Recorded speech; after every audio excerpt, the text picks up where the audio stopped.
Akamooltaan kabajamtootaaf hordoftoota miidiyaa madda nageenyaa jaalatamu oduu har'aaf qabannee dhiyaanne isinitti muunkaasee faana turaan ijeessoo wallooti. Oduu keenya jalqabaatiin kaaba Oromiyaa godina Walloo keessatti hidhattoonni shiftaa Amaara qotee bulaa Oromoo Walloo dararaa jiraachuun beekame.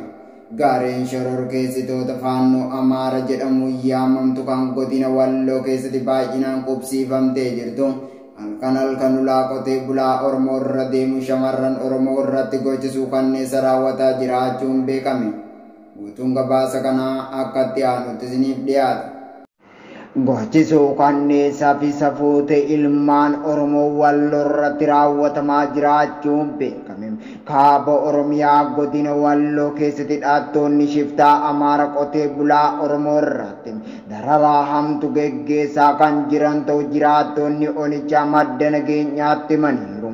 Gareen maafiyaa Amaara mootummaa Abbaa Irree Abiyyi Ahmadiin deeggaraman Oromoota Walloo irratti dararaa guddaa raawwataa kan jiran ta'uuf namoota hawaasni Walloo jaalatuu fi kabaju of duraa dhabuu hin feene hidhaa keessatti badii takka malee ukkaamsanii akka dhabsiisuun balaa hamaaf saaxilaa kan jiran ta'uu guyyaa guyyaan isiniif gabaasa turuun keenya ni yaadatama.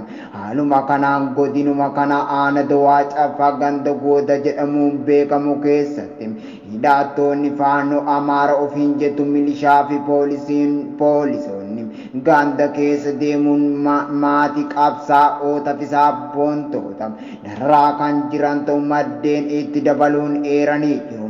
Akka maddi keenya gabaasanuuf laata jedhutti hidhattoonni shiftaa Amaaraa kunneen halkan ulaa qotee bulaa Oromoo irra deemanii nama dhugee machaa yookaan sakaraani fakkaatanii uummata dararuu irra darbe shamarran Oromoo mirga namummaa isaanii irraa mulquun akka barbaadan gochaa akka jiran dubbatu maddi keenya garasii bilbilaan madda nageenyaa dubbise.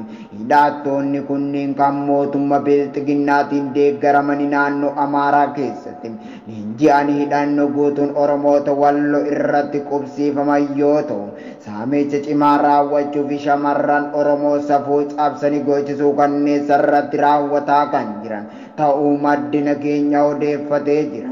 Namoonni siyaasa fi dhaaba kamuu keessa hin jirres maqaa ABO shanii gargaartuu fi hidhata qabdu jedhu reebichi guddaan irratti geggeeffamaa kan jiru ta'u jiraatan aanichaa bilbilaan dubbifni nuuf ibsee jira. Qaamni itti iyyannus hin jiru yoo dubbanne shanee jedhamna kan jedhu jiraatan aana dawaa caffaa kun. Namni qaamni nuuf dirmatus dhabame yaaddo guddaa keessatti kufnee jirra. Namoonni maqaa mootummaatiin godinicha keessa socho'an biyyattiin akka waan nagaa keessa jirtu fakkeessaniit odeessu nagaa osoo hin taane gaaga'ama lubbuu keessa jirra jechuun dubbate jiraatan aanichaa madda nageenyaa dubbise. Biyyaa fi lafa abbaa keenya irratti wabii dhabnee jirra. Akka sabaatti miti akka namaatti namni nu lakkaa'u dhabame. Shamarran keenya mirgi isaanii mulqamee jira jechuun yoo dubbatu jiraatan aanichaa kun gaaddi guddaan itti dhaga'amuus ibsatee jira. Odeeffannoo dabalataan eebbi haafizoota guyyaa kaleessaa godina Walloo aana Jiillee Dhummuuga keessatti geggeeffamaa kan oole ta'uun beekame. Godina Walloo aana Jiillee Dhummuuga keessatti sagantaan eebba haafizoota guyyaa kaleessaa geggeeffamaa kan oole ta'uun dhaga'ame. Waldaan haafizoota godina Walloo barattoota ammaan dura barsiisa yookaan qaraasisaa ture. Guyyaa kaleessa bakka hawaasni bal'aa fi ulamaa sheekoolii gurguddaan argamanitti eebbisee kan jiru ta'u qopheessitoonni sagantichaa ibsanii jiru. Eebba haafizoota kana irratti sheekooliin gurguddaan argamanii jiru jedhu.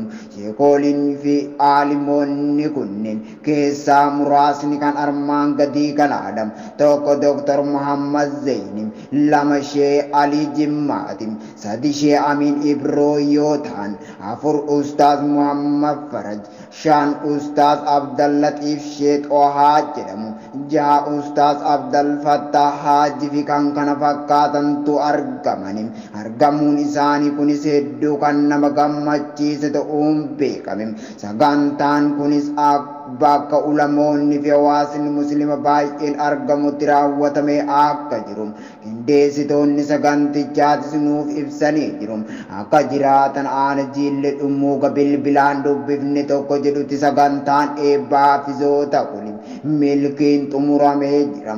Wanti hedduu xiqqoo namatti dhagaamu Sheikh Abdal Latif as keessaa dhabamuun isaanii ana qofaa osoo hin taane hawaasa muslimaa hedduutti kan dhagaamee jirudha jechuun dubbatu. Irreef gaachanni uummata Oromoo gootichi waraana bilisummaa Oromoo barii ganama magaalaa Naqamte to'annoo isaa jala oolchee jiraachuun dhagaame.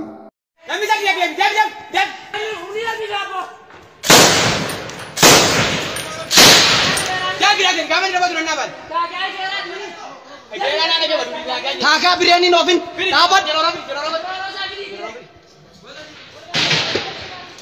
golgaa godhi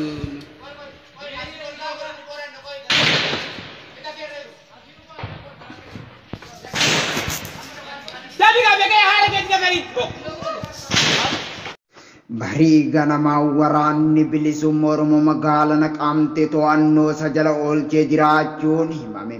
Godina Wallagga Bahaa magaalaa Naqamteetti waraanni bilisummaa Oromoo ganama har'aa kana cabsee seenee jiraachuun dhagahame. Jajjabeen waraana bilisummaa Oromoo fi labsi qeerroon bilisummaa Oromoo labseen daandii hedduu fi gabaan uggurame waan jiruuf lixa Oromiyaa kan taate Wallagga Bahaa magaalaa Naqamtee waraanni bilisummaa Oromoo waboon barii ganamaan sheenuun ergamtu diinaa adabaa jiraachuu jaallas zoonicharraa odeeffannee jirra. Manni keenyas labsii labsame kabajee sochiin konkolaataa magaalaa Naqamtee irra bakkoota hedduutti geggeessu dhaabbatee jiraachuu qeerroo magaalichaa dubbataa jiru.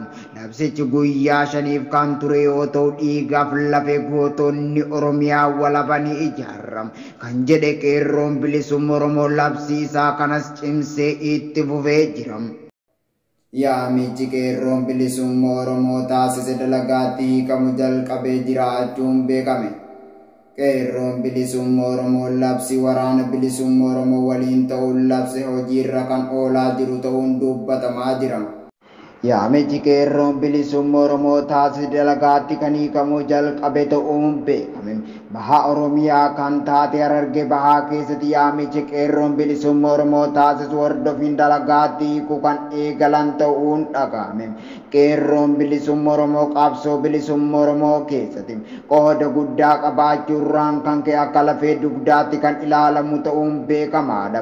Qeerroon bilisummaa Oromoo gocha sanyii duguuga mootummaan impaayera Itoophiyaa Abiy Ahmad aangoo dheereffachuuf jecha qotee bulaa Oromoo irratti raawwataa jiru. Qeerroon bilisummaa Oromoo dheekkamuun kan yaamicha taasisaa jiru yoo ta'u, yaamichi taasifamaa jiru kunis hojiitti hiikamuu kan eegale ta'uun himamaa jira.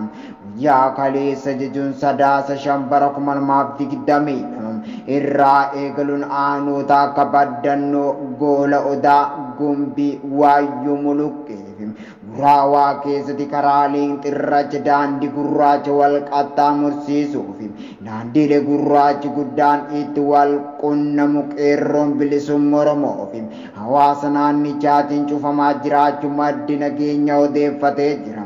Wiirtuun qabsoo bilisummaa Oromoo lafee dugdaa qabsoo bilisummaa Oromoo ta'e. Qeerroon bilisummaa Oromoo sirna bilxiginnaa aangoo dheereffachuuf jecha luguugga sanyii uummata Oromoo irratti raawwachaa jiru dheekkamuun mootummaa abbaa irree dhiiga ilmaan Oromoo dhangalaasaa jiru xumura itti gochuuf qabsoo hadhooftu uummata isaa waliin gochuu kan eegale ta'uun beekame. Cufaatiin daandii karaa kullixa Oromiyaa Amboo kaasee daandiilee jiru cufuu jiraachuu qeerroon bilisummaa Oromoo ibsaa jira.